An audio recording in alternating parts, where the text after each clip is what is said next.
மாமன் சூரியோட அக்காக்கு கல்யாணம் ஆகி 10 வருஷம் கழிச்சு தான் குழந்தை பிறகுது. அதனாலயே அந்த குழந்தை மேல சூரி உயிரா இருக்காரு. சூரியோட கல்யாணத்துக்கு அடுத்து அந்த குழந்தை சூரியோடயே தான் இருக்கு. இதனால ஐஸ்வர்யா லட்சுமிக்கும் சூரிக்கும் நடுவுல சில பிரச்சனைகள் உருவாகுது. அந்த குழந்தைய பிரிகிற சுச்சுவேஷனும் கிரியேட் ஆகுது.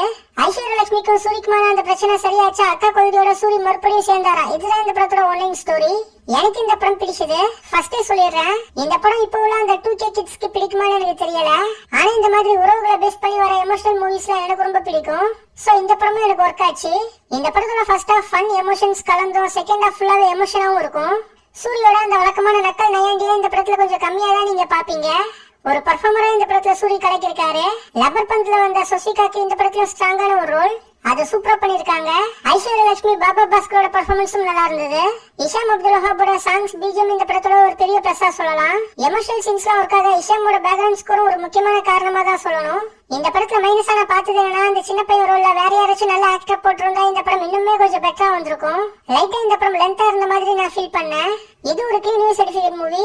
கடைக்குட்டி சிங்கம், நம்ம வீட்டு பிள்ளை மாதிரியான படங்கள்லாம் உங்களுக்கு பிடிக்கும்னா இந்த படமும் உங்களுக்கு கண்டிப்பா ரொம்ப பிடிக்கும். ஃபேமிலி ஆடியன்ஸ் கண்டிப்பா இந்த படத்தை என்ஜாய் பண்ணி பாப்பாங்க. ஃபர்ஸ்டே நான் சொன்ன மாதிரி 2K கிட்ஸ்க்கு இந்த படம் ஒரு கிரிஞ்சான படமா இருக்கும் வாய்ப்பு இருக்கு. ஓவராலா எமோஷனல் ரூரல் மூவிஸ்லாம் உங்களுக்கு பிடிக்கும்னா கண்டிப்பா இந்த படத்தை நீங்க தியேட்டர்ல போய் பார்க்கலாம்.